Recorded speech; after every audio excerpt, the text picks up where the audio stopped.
నా పేరు శ్రీహరి చక్రవర్తి, అడ్వకేటు, కళ్యాణదుర్గం, అనంతపురం జిల్లా, ఆంధ్రప్రదేశ్. ఈరోజు యూట్యూబ్లో చూస్తున్నప్పుడు ఆయన ఒక ఇద్దరు వ్యక్తులు దేవుడు ఉన్నాడా అని ఒక క్వశ్చన్ ట్రై చేశారు. మరి ఆయన శ్రీనివాస్ కొట్టాచి అనే అతను దేవుడైతే ఉన్నాడు అనే మాటలు కొన్ని చెప్పుకుంటూ వచ్చాడు. కానీ ఒక ముస్లిం అతను దేవుడు ఉన్నాడా అని క్వశ్చన్స్ అడిగాడు. దేవుడు ఉన్నాడా అని అడిగినప్పుడు దేవుడు ఉన్నాడా డా లేడా అనేటప్పుడు ముందు దేవుడు అనే పదం ఫస్టే వచ్చింది. తర్వాత ఉన్నాడా లేడా, లేడా ఉన్నాడా అనేది. కాబట్టి దీన్ని బట్టి అర్థం చేసుకోవచ్చు, దేవుడు అనే మొదటి అక్షరం అనేది ఉన్నాడు, కనిపిస్తే ఉన్నాడు, కనిపించకపోతే లేడు అనే మాట అబద్ధము. ఎందుకంటే ముఖ్యంగా గాలిని మనం చూడలేము, కానీ ఆ గాలే మనకు ప్రాణవాయువు. ఆ గాలినే మనం గాలి దేవుడు అంటాం. అదేవిధంగా అగ్ని మన శరీరంలో లేకపోతే మనతో చనిపోయిన వాళ్ళతో సమానం. మరి ఈ అగ్ని అనేది నీ శరీరంలో ఎట్లా పుట్టింది, ఎట్లా జ్వనిస్తుంది అనేవాడు చెప్పేవాడు ఎవడూ లేడు. కానీ అగ్నిని కానీ నువ్వు ముట్టుకోలేవు, చూడగలవేమో కానీ ముట్టుకోలేవు, ముట్టుకుంటే కాలిపోతావు. అదే దేవుడు. అదేవిధంగా పృథ్వీ, భూమి, ఈ భూమి లేకపోతే మేము భూమి మీద నడుస్తున్నావు, ఈ భూమి మీదే పంటలు పండిస్తున్నావు, ఈ భూమి మీదే చేస్తున్నావు. మళ్ళీ ఇవన్నీ మానవుని అవసరాలకు ఇచ్చేవన్నీ దేవుడే. ఏదైతే గాలి, వాయువు, ఆకాశము, భూమి, నేల, పంచభూతాలనే ఏవైతే ఉన్నాయో అవన్నీ మన శరీరంలో ఉండే దైవాలే. ఆత్మానం గిరిజామైతి ప్రాణా శరీరం గృహం అని ఆదిశంకరాచార్యులు ఎప్పుడు అన్నాడు. అంటే ఏమి, మన బుద్ధి, జ్ఞానము, మనసు ఇవన్నీ ఉంటాయి, కానీ ఆత్మ అనేది ఒకటి ఉంటుంది. ఆత్మ పరమాత్మలో ఐక్యమైనప్పుడు మాత్రమే పరమాత్మను చూడగలం. కానీ మన యొక్క పూజ చేస్తూనే ఉంటాము, మన బుద్ధి జ్ఞానం ఎక్కడో ఉంటుంది. ఈ విధంగా మన మనిషి యొక్క పరిపరి విధాలుగా దూరం అవుతూనే ఉంటుంది.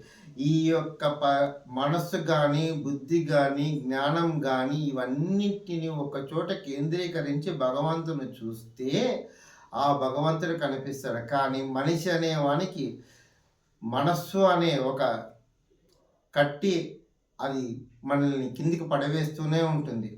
చాలామంది అనుకుంటారు నేను చాలా బాగా పూజ చేశానని.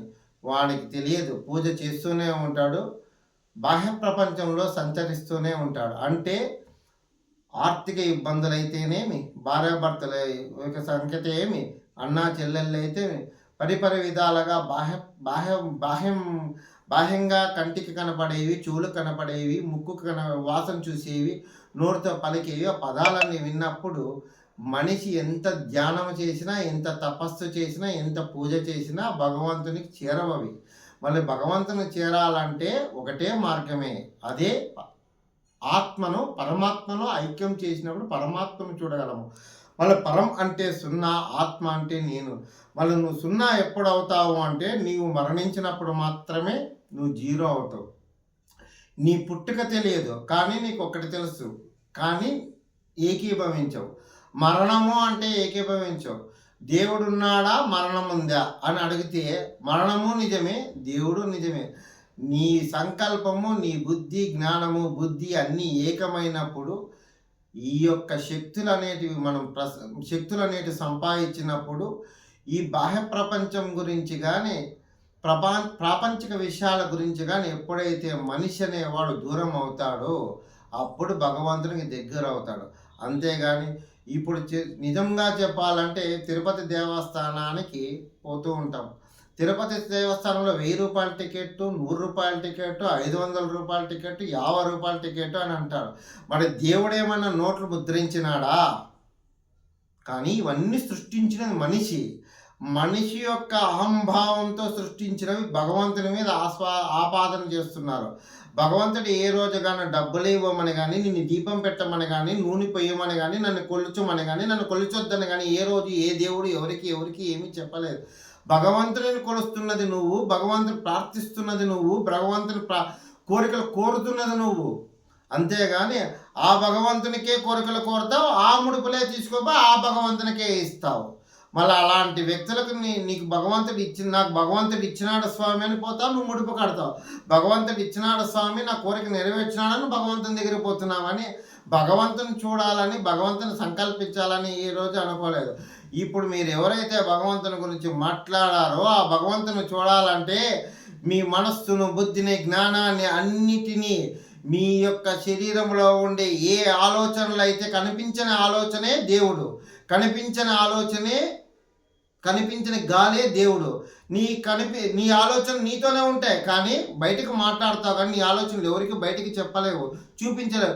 నీ ఆలోచనలు, నీ జ్ఞానాన్ని, నీ బుద్ధిని అన్నింటినీ నువ్వు ఏ రోజైతే మర్చిపోతావో, ఏ రోజైతే భగవంతుని మీద నీ యొక్క అన్ని జననేంద్రియాలలో ఉండే ప్రతి ఒక్కటి దేవుని మీద దృష్టి పెడతావో, ఆ రోజు నీకు భగవంతుడు వద్దన్నా కనబడతాడు, భగవంతుడు నీ దగ్గరికే వస్తాడు. నువ్వు ఆ భగవంతుని చూసేటప్పటికి నువ్వు ఉండవు. ఆ యొక్క సత్యాన్ని గ్రహిస్తే చాలని ఈ యొక్క దేవుని గురించి అడిగిన మహానుభావులందరికీ ఈ యొక్క ఆన్సర్ సరిగానే ఉంటుందని భావిస్తూ మీకు శతకోటి వందనాలు చెప్తూ, భగవంతునికి ఏ ఆపదలు ఆస్వాదించకుండా భగవంతుని నిరాకారుడు, నిరూపుడు అని ఎంతోమంది చెప్పారు. ఇందుగలడు అందగలడు సందేహం వలదు, ఎందెందు వెతికినా అందందే గలడు చక్రీయుడు సర్వోపగతుండు అన్నట్టు భగవంతుడు అన్ని చోట్ల ఉన్నాడు, అన్ని ఎలా కాపాడుతూనే ఉంటాడు. నీకు కష్టం వస్తే దేవుడు లేడు, నీకు సుఖం వస్తే దేవుడు ఉన్నాడు. దేవుడు ఉన్నాడా లేడా అనే ప్రాపంచిక విషయాల గురించి ఆలోచన చేసేదానికంటే భగవంతుడు ఉన్నాడని ఆ భగవంతుని నేను ఎందుకు చూడలేదని చూస్తే భగవంతుడు కనపడతాడయ్యా. ఇంతే, ఇదే సత్యము, ఇదే నిత్యము. జై గురుదేవ్.